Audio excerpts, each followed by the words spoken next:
A blessed and wonderful afternoon to one and all. Magandang hapon po sa inyong lahat dyan sa Macau. And of course, again, it's Sunday. And together, we could study the Word of God. And I would like to share to you this afternoon a message before us that would give us the examination of our hearts and of our lives. Now, I would like to bring your attention to the book of Second Corinthians chapter 6, starting in verse 11 until chapter 7, verse 1. I want to read this before you. Please bear with me. If you have your Bibles, please follow it with your eyes. And it says, chapter 6, verse 11, the book of Second Corinthians.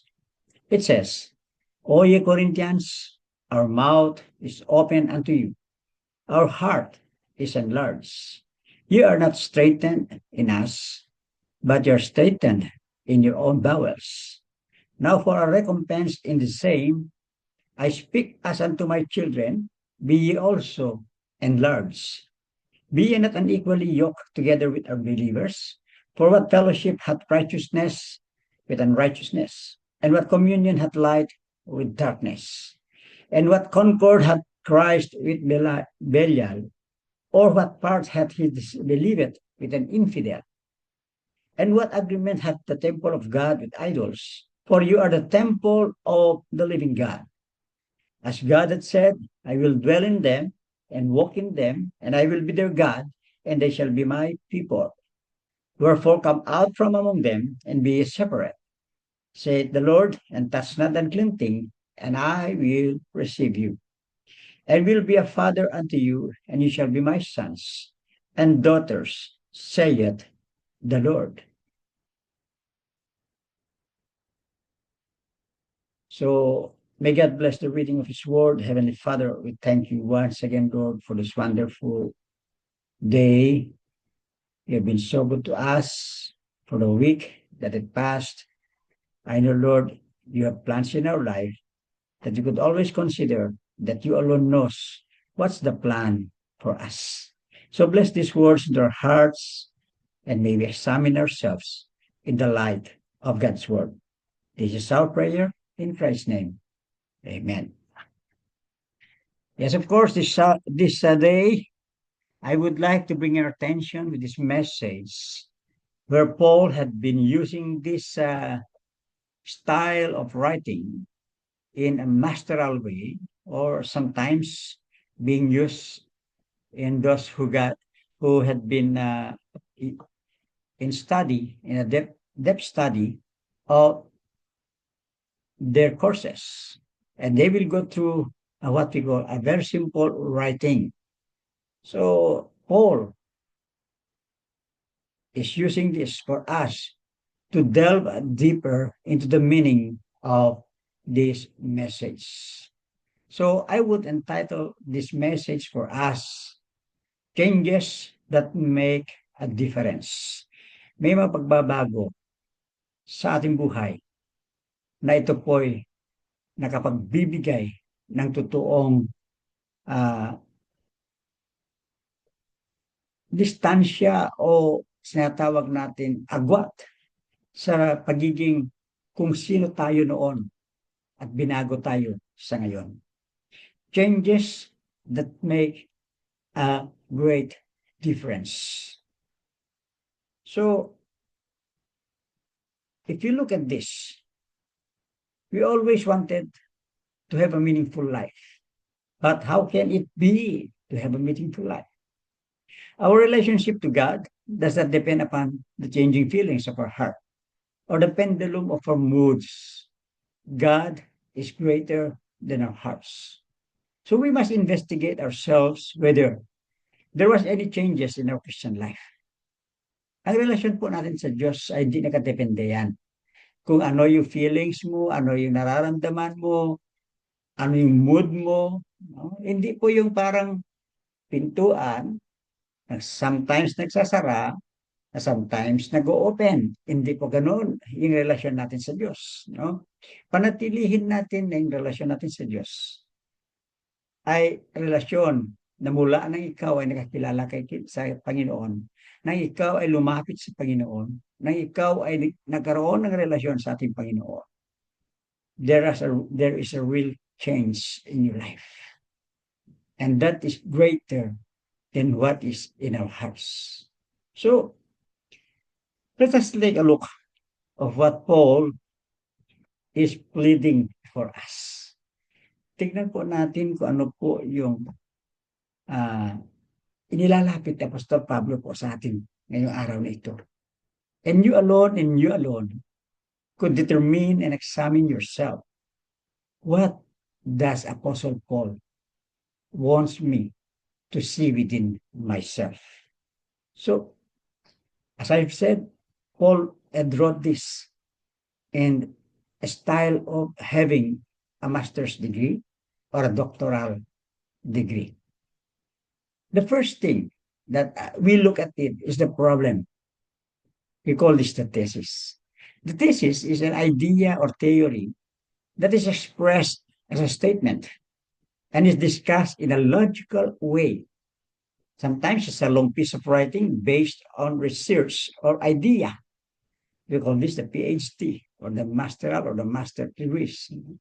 So, ito po yung una-una na nakita ni Apostol Pablo. It's like this. The problem is, what is your attitude towards God?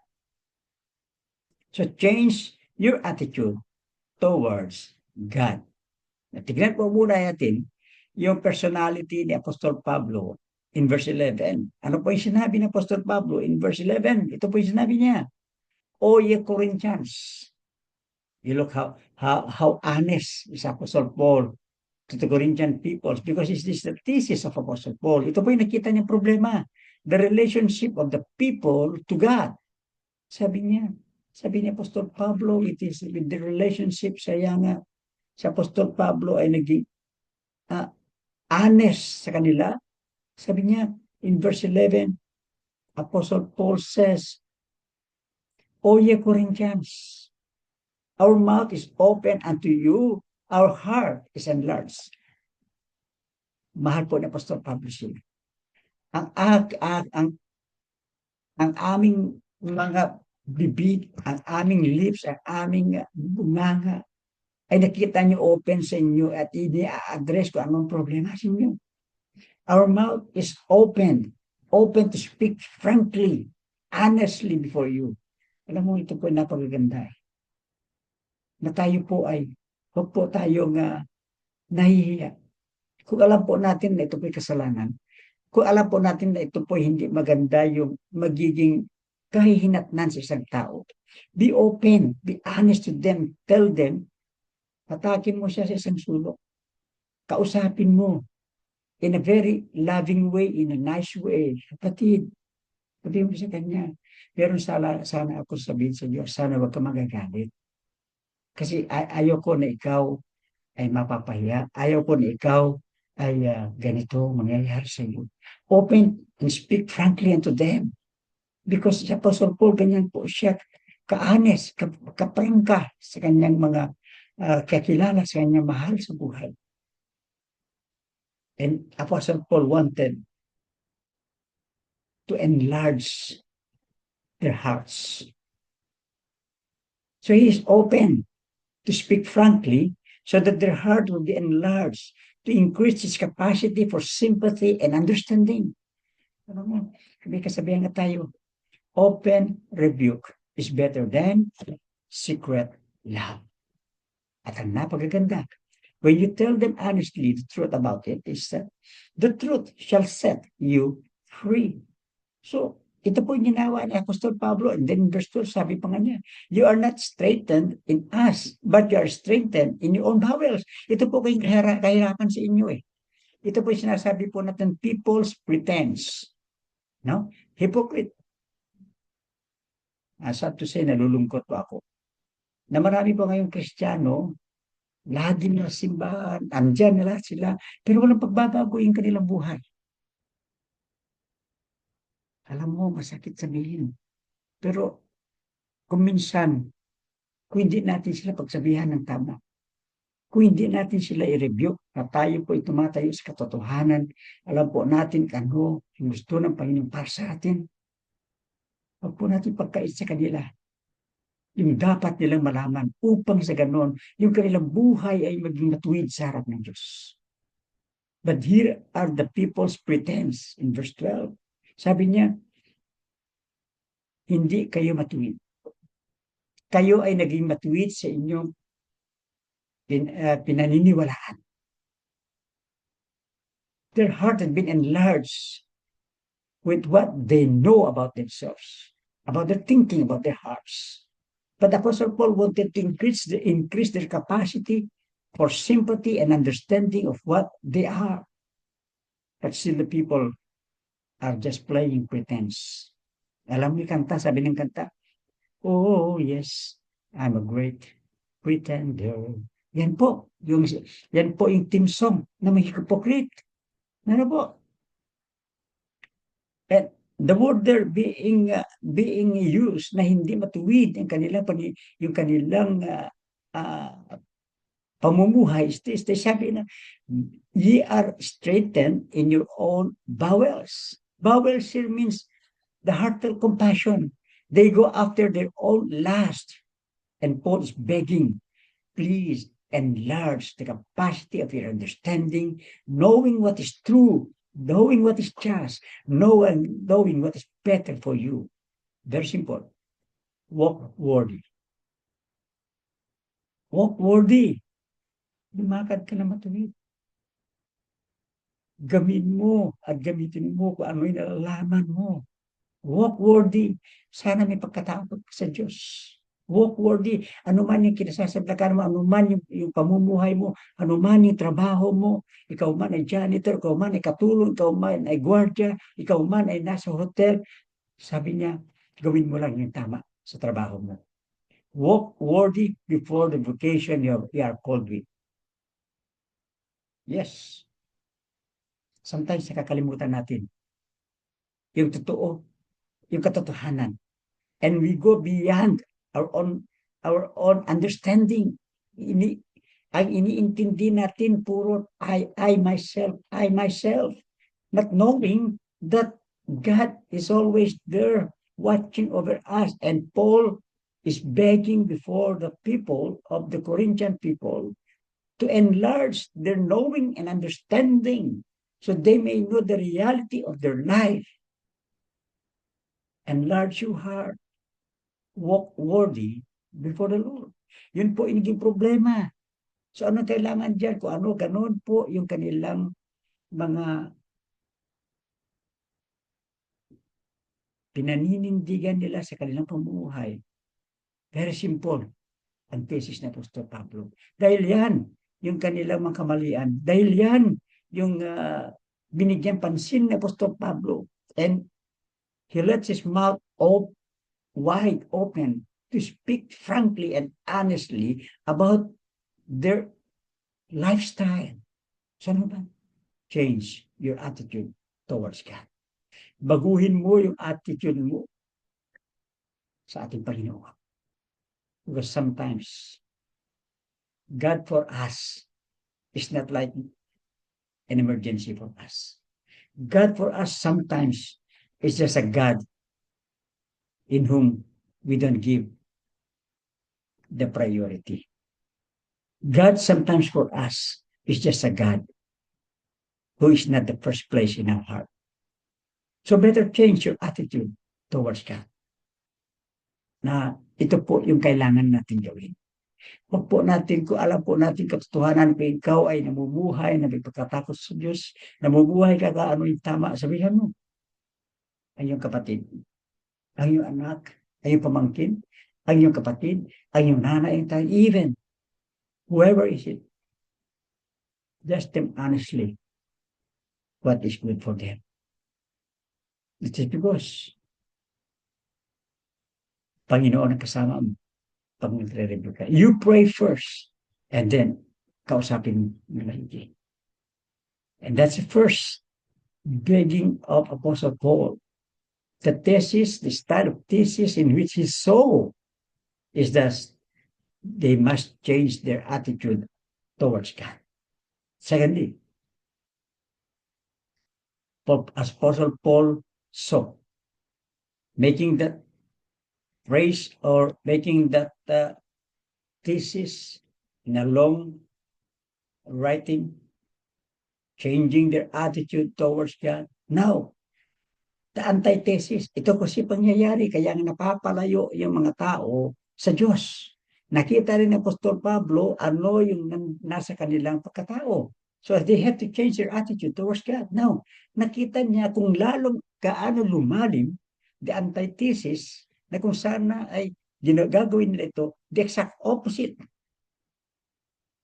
They must change their attitude towards the world.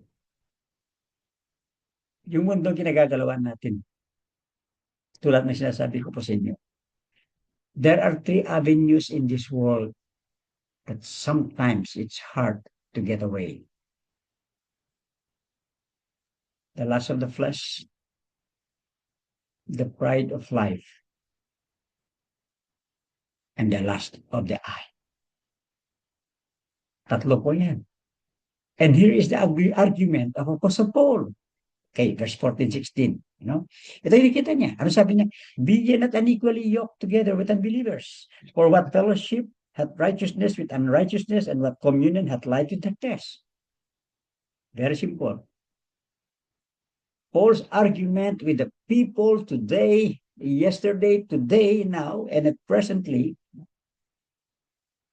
is what we call be ye not unequally yoked together with unbelievers. But Christians, I tell you, there are lots of Christians today who compromise themselves with the doings of this world. Yoking here is not to go along, not to do, not to participate. Oh, marami sa ngayon, mga simbahan, marami ang nagko-compromise sa kanilang spiritual life. Don't ever get concord, meaning to say, verse 15, and what concord hath Christ with Belial?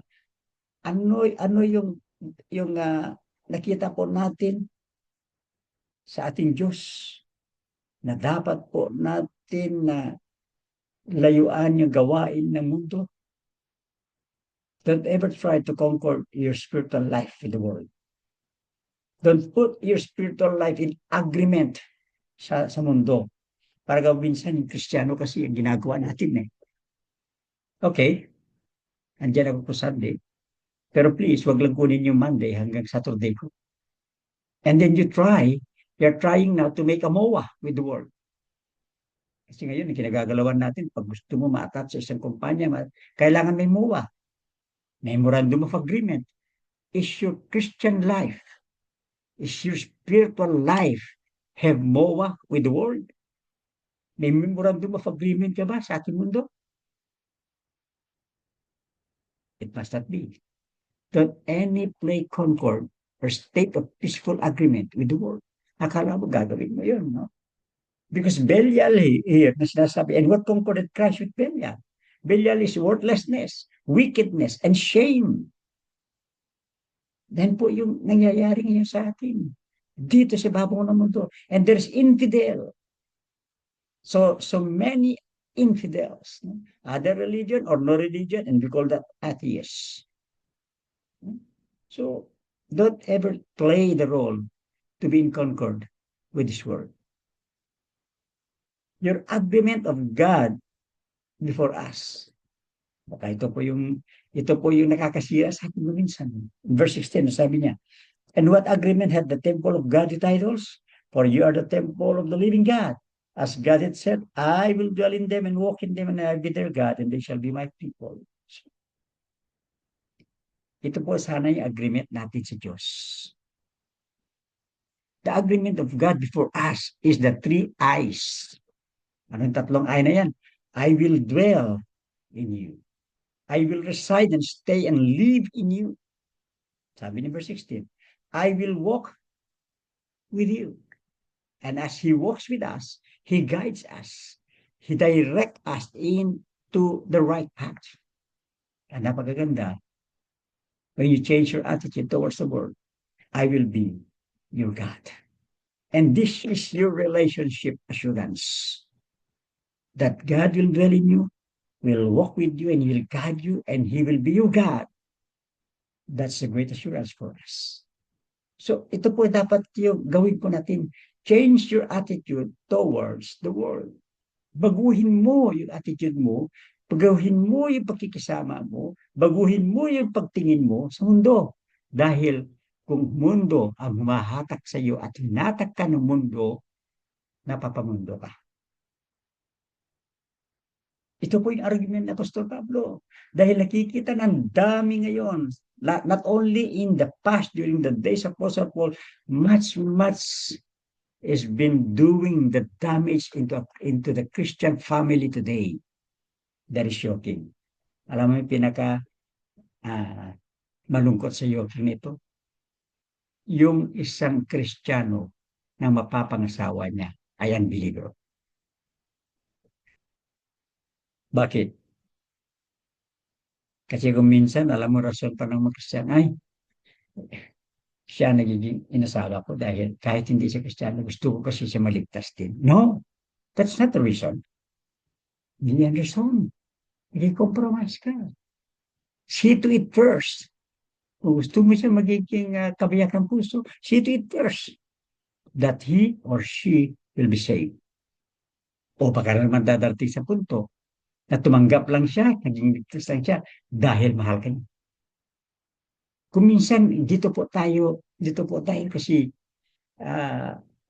nalalaglag, nahuhulog. Huh? Nagyoyoking po tayo dahil sa salitang just for the sake. Just for the sake. Ginawa mo para lang magsama kayo.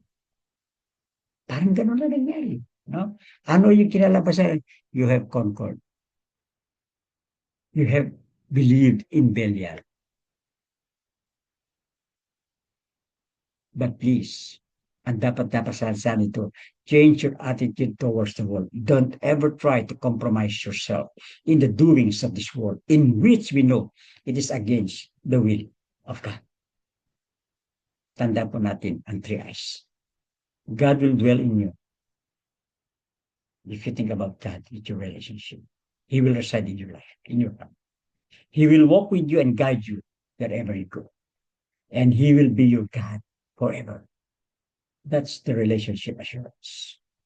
Now, we have seen the thesis to change our attitude towards God. Ano yung attitude mo sa ating Diyos? Parang wala lang sa iyong Diyos. You have to change your attitude towards the world for the betterment of your spiritual life. Now, and thirdly, the synthesis. Kung may thesis, may antithesis, may synthesis. Synthesis is the mixture or combination of styles. Kukunin niya lahat yung thesis at antithesis. Anong gagawin mo? Dahil napalitan mo, binago mo yung attitude mo towards God, binago mo yung attitude mo towards the world. Now, the only thing that would give you the solution is change your attitude towards yourself. Towards you. Ikaw mismo mapagbabago sa iyong buhay. Anong gagawin natin? Verse 17. Ano sabi niya? Wherefore, come out from among them and be separate, saith the Lord. Ito po yung dapat natin gawin. No? And touch not unclean thing, and I will receive you. Baguhin mo yung buhay mo. Itama mo, iwasto mo ang iyong buhay. How could it be? Obey and love. Sundin mo ang ating Panginoon. Sundin mo ang turo ng Diyos at mahilin mo ang Panginoon. Verse 7. Come out, meaning to say, not to be involved in worldly doings that are contrary to God. Sa umpisa, napakahirap po yan. To come out. But sabi ko, step by step, unti-unti lang, gawin mo yan, kaya mo. Mas matindi yung pangalawa. Not only not to come out, not involved, but sabi niya, be separate. Ito po, alam mo ko minsan in the Christian life, mahirap yung word na separate. in a way na parang nagsaself-pity ka. I have experienced many times. Just last week, I experienced this. Namatay po yung tiyahin ni Mrs. Namatay yung first degree kasi na rin. Andun kami, salamat. Tapos ang iba, meron dyan, susugal, meron dyan, nagiinuman, meron dyan, makanta, lahat, andun, andun. Pero, nasaan ako? Kung minsan nakikita ko, nag-iisa ko, o may kausap ko. But I don't think that I myself will separate from them. Tinitignan ko, nakikihalubilo ko sa kanila. But I must see to it kung ano ginagawa nila, huwag kong gagawin. Being separate is what we call, hindi yung separate mo, yung sarili na nag-iisa ka dyan. Hindi po ganun ang ibig sabihin. Being separate is whatever they are doing, do not do it. No? Because separated is that it does not mean about isolation. Iba pa sa isolation. Pag yung isolation, nag-iisa ka na, nagmumukmuk ka na lang doon, nilalayo mo na ikaw, no? Pero be with them, yan na lagi ko sinasabi sa inyo. Makisama ka sa kanila, huwag ka lang makisama. Not to get along with them, no? And how could you win them if you isolate yourself from them? No? So, pero kung po natin bigyan ng mali siya, sabihin natin, ay, sumasama ako siya dahil gusto ko sila. Yun ang higing reason mo, pero until now, how many days, how many years, how many months? Sumasama sila, ang rason mo para mawin mo sila, para madala mo sila sa simbahan. But never did they come into the church. Never na nasira mo sila sa salita ng Diyos. Mali ka sa iyong motibo. Hanggat hindi mo na nararamdaman. Unti-unti na imbes ikaw ang hahatak sa kanila, ikaw na ang hinahatak nila. Be separate. Not to get along with what they're doing. Touch not. Sabi pa dito, and I will be a father unto you, and you shall be my sons and daughters, says the Lord Almighty. And touch not the unclean thing, and I will receive you. Touch not. Means to abhor from. No? Hate what is evil. Kung ano alam mo na masama, ginawa niyo. Huwag mo gawin. Hate what is evil. No? That's kaya nga, yung unang sinabi ni Apostol Pablo is, I open my mouth wide and tell them honestly what is not good for themselves. So God means, when the touch of God means, He had rebuked you, He had refuted you. It means the touch of God means you are approved, accepted, and identified as the children of God. So being identified, being touched by God, being accepted by God in the family of God, that's not. No? See no evil, hear no evil, touch no evil. So that's not abhor from and hate what is evil. At napagaganda. Napagaganda ng resulta ko, ito ay synthesis na iyong buhay. The mixture or combination of styles na ginamit mo, and then unti-unti you have changed your attitude towards you. Ginawa mo na, ginampanan mo ang tama. You obey and love God. And that is, ginawa mo yung sinabi niya in verse 17 down to verse 18. You have come out, you're not involved in worldly doings, what is contrary to God, you separated from what is evil. You don't isolate yourself, but be sure you had God get along with them in their doings. That is worldly, that is wicked, that is in contrary to the word of God. And you touch not, abhor from, no? Kasi yung alam mo, touch not, abhor from, alam mo yung ano dito, yung ginagamit ng kalaban natin, yung patikim-tikim. Ano? Ay sabihin mo, o sige, ito, tikman mo, masarap ito, bagong timpla yung ano nito, yung ano, mas marami yung nilagay na juice dito kaysa ano, Alam mo, patikim-tikim lang yan hanggang sabi mo, walang senta yung Diyos na medyo dagdagan mo yung alcohol niya. Ha? Patikim-tikim. Tapos sabihin na, ay hindi, isang baso lang ako ah. Ano? Ay hindi, ganito lang yung sinipsip ko. Alam mo, sabi nga, that's not, abhor from, hate what is evil. And you had done that. God had touched your heart. And the moment you go along, you obey and love what the word of God, what God wants you to be, you are approved by God. You've been accepted by God and you're identified by God. And the result is in verse 18. And will be a father and you.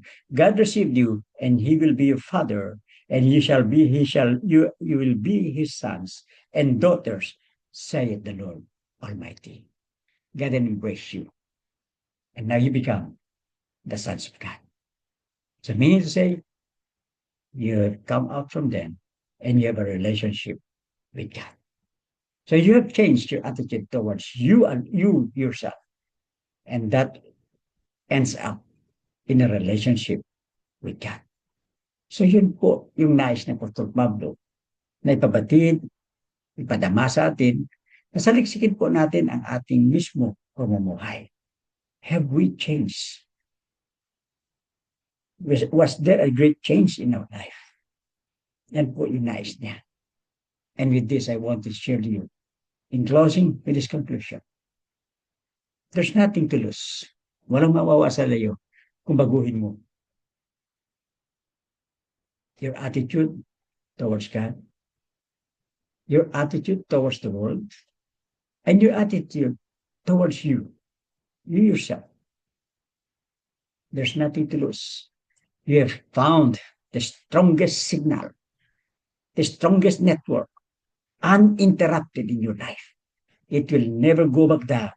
It is always available. Yan yung pagmamahal ng Diyos sa iyo. Yan yung provision ng Diyos sa iyo. Yan yung pag-guide ng Diyos sa iyo. Ano kailangan natin gawin? Just maintain your intimate relationship with God. Yan po yung pinag-aralan ni Pastor Pablo in a very logical way dahil alam niya na yun nangyari sa kanyang panahon, mas lalo pa sa pangyayari sa araw. So may God bless these words into our hearts and maybe always find ourselves faithful, serving the Lord. Shall we pray? Heavenly Father, we thank you, Lord, again, and you have given us the message today in which we know that we alone, I myself, could consider it lies before me na ako mismo magpabago sa aking buhay. Maraming salamat sa Diyos. Basbasan mo po ito at panatilin mo kami na maging kaaya-aya sa iyong paningin. This is our prayer in Christ's name. Amen. Magandang araw po sa bawat isa and God bless all of you there today and the rest of the days. God bless.